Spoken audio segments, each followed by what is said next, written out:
Russia के पास ऐसी secret natural powers मौजूद हैं जिसके जरिए वो एक बार फिर से सुपर पावर बन सकता है। जहां अभी रशिया का एक बहुत बड़ा हिस्सा बर्फ से ढका हुआ है, वहीं दूसरी साइड से नेटो अलाइज ने इसके गिर्द घेरा तंग कर रखा है। अमेरिका के बाद दुनिया की सबसे बड़ी मिलिट्री पावर रखने वाले रशिया को कौन सी चीज सुपर पावर बनने से रोक रही है? वो सुपर पावर जिसका टाइटल अभी अमेरिका के पास है, वो रशिया के पास अनकरीब वापस आने वाला है। लेकिन सवाल ये है कि आखिर कैसे? रशिया की जियोग्राफिकल लोकेशन में ऐसी क्या चेंजेस आने वाली हैं जो इसको एक बार फिर से सुपर पावर बना देंगी? जेम टीवी की वीडियोस में एक बार फिर से खुशामदीद। नाजरीन, ये तो हम सब जानते हैं कि रशिया एरिया के हिसाब से दुनिया का सबसे बड़ा मुल्क है। इसका अंदाजा आप इस बात से लगा लें कि रशिया के वेस्ट में जब सनराइज का टाइम होता है तो उसी वक्त रशिया के ईस्ट में रात के खाने का वक्त हो रहा होता है। 17 लाख स्क्वायर किलोमीटर के एरिया पर फैला हुआ रशिया इतना बड़ा है कि इसके अंदर 204 यूनाइटेड अरब एमिरेट्स, 5 इंडिया या 8 सऊदी अरेबिया या फिर 19 पाकिस्तान जैसे मुल्क फिट आ सकते हैं। रशिया ना सिर्फ एरिया में बड़ा है बल्कि इसकी जमीन के नीचे दुनिया के सबसे बड़े ऑयल और गैस के रिजर्व्स भी मौजूद हैं। नेचुरल गैस रिजर्व्स में रशिया का पहला नंबर, जबकि ऑयल रिजर्व्स में रशिया 8वें नंबर पर आता है। 2021 के एक सर्वे के मुताबिक यूरोप के कई मुल्क ऐसे हैं जो पूरी तरह से रशिया की गैस पे डिपेंडेंट हैं, और अगर एवरेज निकाली जाए तो पूरे यूरोप में 40% गैस रशिया से ही जाती है। यानी अगर रशिया यूरोप को गैस देना बंद कर दे तो पूरे यूरोप की इकोनॉमी पर बहुत बुरा असर पड़ सकता है। सबसे बड़ी और नेचुरल रिसोर्सेज से माला माल जमीन होने के साथ साथ रशिया वीट का भी बहुत बड़ा एक्सपोर्टर है। पूरी दुनिया में वीट प्रोडक्ट्स का सबसे बड़ा हिस्सा रशिया से ही जाता है, यानी तकरीबन 18%। इन सब फायदों के साथ साथ रशिया की जियोग्राफी का एक बहुत बड़ा मसला भी है जो रशिया को मजीद ताकतवर होने से मुसलसल रोक रहा है, और वो मसला ये है कि रशिया का ज्यादातर हिस्सा इंतहाई सर्द मौसम की वजह से बिल्कुल बेकार पड़ा है। ये हिस्सा साइबेरिया में आता है जहां पूरे साल का एवरेज टेम्परेचर सिर्फ और सिर्फ 0.5 डिग्री सेल्सियस होता है। दुनिया का ठंडा तरीन शहर भी रशिया के इसी हिस्से में पाया जाता है जहां हैरानकुन तौर पे सर्दियों में टेम्परेचर -71 डिग्री सेल्सियस तक पहुंच जाता है, और इस शहर को हम ओइमियाकुन के नाम से पहचानते हैं। क्योंकि रशिया का बहुत बड़ा हिस्सा एक्सट्रीम वेदर कंडीशन से दोचार है, इसी वजह से एक तो रशिया की पॉपुलेशन एरिया के हिसाब से बहुत कम है, और दूसरा रशिया की टोटल आबादी का 75% हिस्सा सिर्फ रशिया के इस 20% हिस्से में रहता है। ये एक ऐसा मसला है जिस पर रशिया सदियों से काबू पाने की कोशिश कर रहा है, लेकिन ताहाल अभी तक नाकाम है। ना सिर्फ रशिया की जमीन बल्कि इसकी कोस्ट लाइन भी अमेरिका की कोस्ट लाइन से काफी ज्यादा बड़ी है। रशिया की कोस्ट लाइन 37,650 किलोमीटर पर फैली हुई है, लेकिन यहाँ पर भी रशिया कई मसलों का शिकार है। असल में ये आर्कटिक ओशन है जो तकरीबन पूरा साल ही बर्फ बना होता है, यानी इतनी बड़ी कोस्ट लाइन होने के बावजूद भी ये रशिया के किसी काम की नहीं है।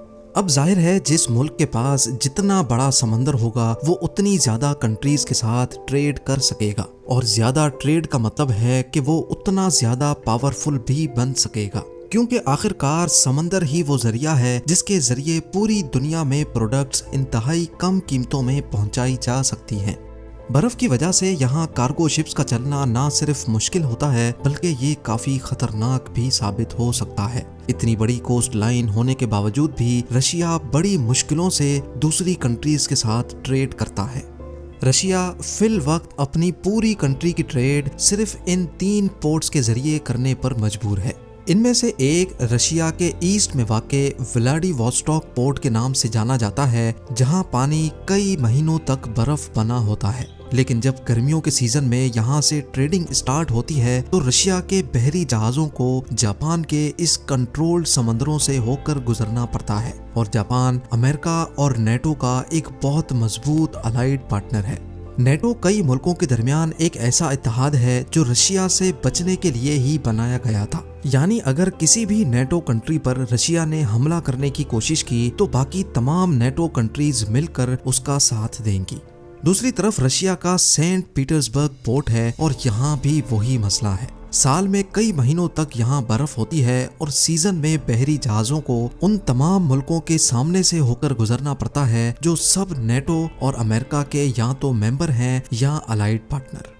तीसरे नंबर पे बचता है नोवोरोसिस्क पोर्ट जो रशिया के साउथ में वाक़े ब्लैक सी पे मौजूद है। यहाँ बर्फ का तो इतना बड़ा मसला नहीं, लेकिन बहरी जहाजों को टर्की के पास से इंतहाई तंग जगह से होकर गुजरना पड़ता है। यानी यहाँ भी रशिया को खुलकर ट्रेड करने की आज़ादी नहीं है।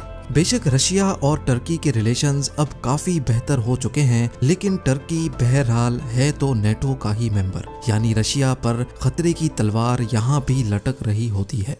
कुल मिलाकर बात यह है कि इतनी बड़ी कोस्ट लाइन होने के बावजूद भी रशिया को ट्रेड करने के लिए इन पोर्ट्स पर पहले तो ठीक मौसम का इंतजार करना होता है और फिर अपने दुश्मन नेटो के पार्टनर्स के रहमो करम पर वहां से गुजरना होता है। लेकिन उसके बावजूद भी जीडीपी रैंकिंग में रशिया 11वें नंबर पर खड़ा है। जीडीपी यानी ग्रॉस डोमेस्टिक प्रोडक्ट। अगर आसान अल्फाज में बात की जाए तो किसी भी कंट्री में मौजूद तमाम लोगों की कंबाइंड इनकम को जीडीपी कहा जाता है। जीडीपी रैंकिंग से अंदाजा लगाया जाता है कि कोई भी कंट्री कितनी ज्यादा सक्सेसफुल है, लेकिन ये किसी भी कंट्री की पावर जानने का वाहिद तरीका नहीं है। जीडीपी से हटकर अगर मिलिट्री पावर की बात की जाए तो रशियन मिलिट्री के पास दुनिया के सबसे ज्यादा न्यूक्लियर वॉर हेड्स मौजूद हैं, अमेरिका से भी ज्यादा। और अमेरिका के बाद रशियन मिलिट्री ही दुनिया की दूसरी ताकतवर आर्मी मानी जाती है। यहाँ पर भी रशिया अगर नंबर 1 पे नहीं है तो वो भी सिर्फ और सिर्फ अपने सर्द मौसम की वजह से। ये सर्द मौसम ही है जिसकी वजह से आज तक कोई भी रशिया पर कब्जा नहीं कर पाया। नेपोलियन ने रशिया पर 6 लाख से ज्यादा फौजी लश्कर के साथ कब्जा करने की कोशिश की थी, लेकिन इस सर्द मौसम के सामने उसकी फौज को घुटने टेकने पड़े और 6 लाख में से सिर्फ 1 लाख फौजी जिंदा वापस लौटने में कामयाब हुए। वर्ल्ड वॉर 2 में तो हिटलर ने 38 लाख फौजियों के साथ रशिया पर हमला किया था, लेकिन कब्जा करना तो दूर की बात, 10 लाख से भी ज्यादा जर्मन फौजी मारे गए और बाकी बचने वालों को रशियन आर्मी ने कैदी बना लिया। हिटलर को अपनी इस हार का इतना सदमा पहुंचा कि उसने सुसाइड कर लिया। अभी तक आप भी ये नोट कर चुके होंगे कि रशिया को आगे बढ़ने से जो चीज रोक रही है वो है यहाँ का सर्द मौसम। यानी अगर रशिया का सर्द मौसम रास्ते में ना आए तो वो नॉर्थ पर मौजूद समंदर को ट्रेड के लिए इस्तेमाल करके और ज्यादा मजबूत बन सकता है। इसके अलावा रशिया के कई इलाके गोल्ड, यूरेनियम और डायमंड्स जैसे कीमती मिनरल्स से भरे हुए हैं, लेकिन सर्द मौसम की वजह से उनकी माइनिंग करना मुमकिन नहीं है। अगर ये सर्द मौसम ना हो तो इन तमाम मिनरल्स और मेटल्स को माइन करके रशिया कामयाबी की बुलंदियों तक पहुंच सकता है। साथ ही साथ इंसान की सबसे बड़ी रिक्वायरमेंट है वीट। जैसा कि आपने पहले भी जाना कि रशिया वीट का भी सबसे बड़ा एक्सपोर्टर है। रशिया जो अपनी सिर्फ 20% जमीन को इस्तेमाल करके दुनिया का सबसे बड़ा वीट एक्सपोर्टर बन सकता है, तो सोचें अगर वो अपनी 100% जमीन को इस्तेमाल करने के काबिल हो जाए तो वो क्या कुछ एक्सपोर्ट कर सकता है। और अगर ऐसा हो जाए तो जीडीपी रैंकिंग में अमेरिका को भी बहुत पीछे छोड़ सकता है। हैरत अंगेज तौर पे एक तरीका ऐसा जरूर है जिससे रशिया इस सर्द मौसम से छुटकारा पा सकता है, और वो है ग्लोबल वार्मिंग। ग्लोबल वार्मिंग की वजह से मुमकिन है कि रशिया आने वाले सालों में एक बार फिर से सुपर पावर बन जाए। रेफरेंस के लिए इस हीट मैप को देखें। इसमें ये तमाम कंट्रीज वो हैं जहां का average temperature 11 to 15 degree Celsius तक होता है, और ये टेम्परेचर ह्यूमन प्रोडक्टिविटी का बेस्ट टेम्परेचर माना जाता है। जहां एवरेज टेम्परेचर 11 से कम या फिर 15 से ज्यादा हुआ, वहीं ह्यूमन प्रोडक्टिविटी कम होना शुरू हो जाएगी। फिल वक्त टेम्परेचर की ये range America, Europe, Japan, China और साउथ कोरिया पर आती है, और हैरत अंगेज तौर पे ये वो तमाम कंट्रीज हैं जिनको अक्सर हम सक्सेसफुल कंट्रीज की लिस्ट में पाते हैं। लेकिन एक्सपर्ट्स का मानना है कि ग्लोबल वार्मिंग की वजह से हर साल जो बर्फ पिघलती जा रही है, उसकी वजह से 2080 तक टेम्परेचर की ये रेंज मजीद नॉर्थ में चली जाएगी, और फिर बारी आएगी अलास्का, कनाडा, ग्रीनलैंड, आइसलैंड और सबसे बढ़कर रशिया की। नासा के एनालिसिस के मुताबिक 1979 में आर्कटिक ओशन की बर्फ इतनी ज्यादा दिखती थी, लेकिन वक्त के साथ साथ ये बर्फ पिघलती गई और 2019 तक ये अब सिर्फ इतनी रह गई है। इस डेटा के हिसाब से आर्कटिक ओशन की बर्फ हर साल 13% कम होती जा रही है और अगर ये सब ऐसे ही चलता रहा तो 2035 तक आर्कटिक ओशन में बिल्कुल भी बर्फ नहीं बचेगी, जिसका सबसे ज्यादा फायदा रशिया को होने वाला है। इन सब चीजों के साथ साथ रशिया को एक और फायदा भी है। क्लाइमेट चेंज की वजह से जो आइस मेल्ट हो रही है उससे ओशंस के पानी में दिन ब दिन इजाफा होता जा रहा है। यानी जब ओशन का पानी बढ़ेगा तो सबसे पहले वो साहिल पर बनी सिटीज को निगल जाएगा। अमेरिका जिसकी तमाम मेजर सिटीज साहिल पे बनी हैं, उसको आने वाले वक्त में काफी ज्यादा तकलीफ का सामना करना पड़ सकता है, जिसमें पूरे के पूरे शहरों को एवैक्यूएट करना भी शामिल है और जाहिर है इस काम में करोड़ों डॉलर्स का खर्चा भी होगा। इसके बरक्स रशिया जिसकी सिर्फ 3 सिटीज ओशन फ्रंट पे हैं और बाकी तमाम मेजर सिटीज समंदर से कम 600 किलोमीटर के फासले पर हैं। इस चीज का भी रशिया को आने वाले वक्त में ठीक ठाक फायदा होने वाला है।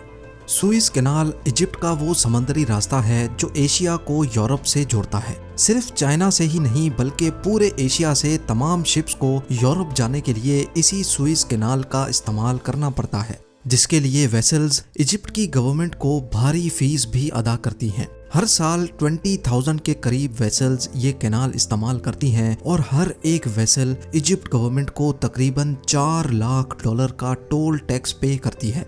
यानी साल की 20,000 शिप्स के ट्रांजिट पर इजिप्ट गवर्नमेंट को $8 अरब मिलते हैं।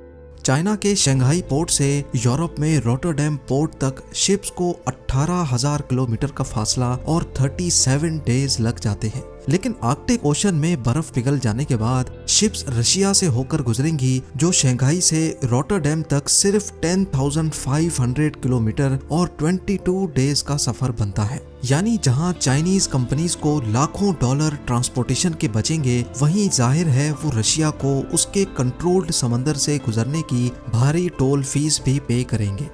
नाजरीन, एग्रीकल्चर से लेकर नेचुरल गैस तक और कीमती मिनरल्स की माइनिंग से लेकर रशिया में पॉपुलेशन ग्रोथ तक, क्लाइमेट चेंज की वजह से तकरीबन तमाम सेक्टर्स में ही रशिया का पलड़ा भारी दिख रहा है और इसके काफी ज्यादा चांसेस हैं कि आने वाले 50 या 60 सालों के बाद रशिया एक बार फिर से वर्ल्ड सुपर पावर बनकर उभरेगा।